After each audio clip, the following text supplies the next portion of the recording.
and welcome to Little Learners. Today I'm going to give you 2 tips that can help you get rid of glue sticks in your classroom. We are about a month in to the school year at the moment, and that probably means that many of you watching have already run out of glue sticks. Now, of course, there is a lot of controversy around glue sticks nowadays anyway, because it's not great for the planet due to all of the plastic. Glue sticks are also often awful because schools don't have a big budget, so they order really cheap glue stick and they never work very well. Glue sticks also tend to go missing. I don't know what happens. I don't know if the children eat them. I don't know if the children steal them, but they just go missing. So there are 2 things that I would recommend you do to either get rid of glue sticks altogether or to limit the amount of glue sticks that you need in your classroom. The first thing you can do is the sponge method.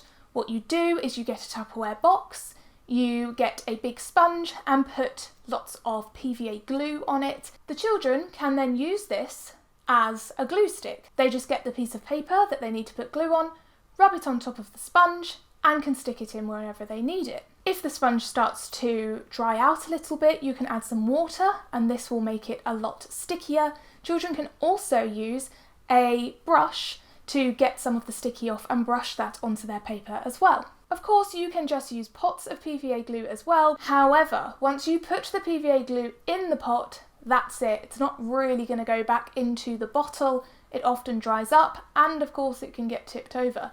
The great thing about the sponge is that when the children are done with it, you can put the lid on and it will stay sticky.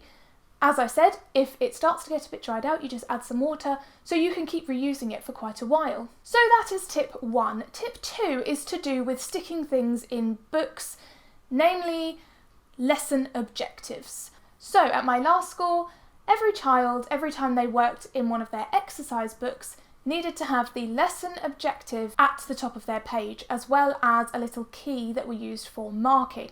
Now, of course, the children were 4 and 5, we weren't going to get them to stick them in because that would take forever, so the teachers had to stick them in. I got really sick of gluing in all of these lesson objectives. It was just not a great use of my time, so I bought some sticky back paper. So just like any labels you would buy, this label paper comes in just 1 sheet of A4. You can get a whole pack and you just print straight onto it. So I would print all of the learning objectives off as I normally would, but I would print it onto this label paper, guillotine it, and then all I had to do was peel it off and stick it in each book, and it was a lot quicker. I also used this label paper for other things that I needed to stick elsewhere when I was keeping observations before we moved on to an online system. If you have any other ideas of how teachers can limit or eliminate glue sticks in their classroom, please leave them in the comments below. I would love to read them. It's really important that we share practice and all help each other. Also, if you found this video helpful, please give it a like as it really helps out the channel, and don't forget to subscribe and hit that bell so you never miss a future video, such as a very helpful teacher hack. Thank you so much for watching and I will see you next time.